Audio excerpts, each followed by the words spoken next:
আজকে ডিম রান্না করব। ডিমগুলো সুন্দরভাবে ভেজে নিয়েছি, আলুগুলো দেখুন ভেজে নিয়েছি। মশলাটাকে হালকা কষিয়ে নেওয়া হচ্ছে।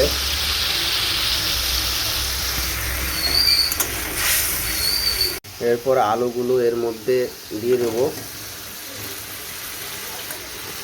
আলুগুলো এর মধ্যে দিয়ে সুন্দরভাবে ওগুলোকে মশলার সাথে মাখিয়ে নেব।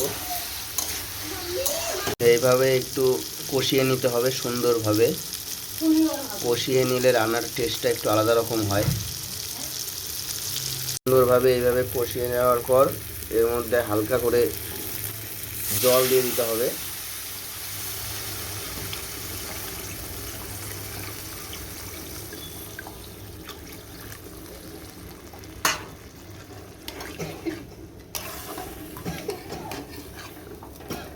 জল দেওয়ার পর গ্যাসটিকে একটু বাড়িয়ে দিতে হবে।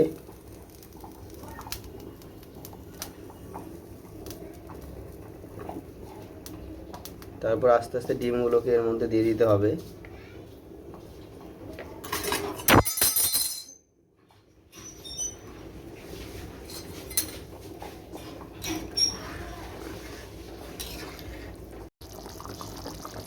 দেখুন এইভাবে ডিমের তরকারিটি ফুটছে কি সুন্দর।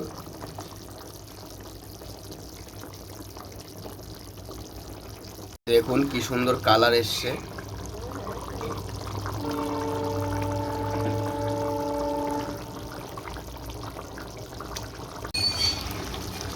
সুন্দরভাবে এইভাবে কষিয়ে নিয়ে এর মধ্যে গরম মশলা দিয়ে দিতে হবে।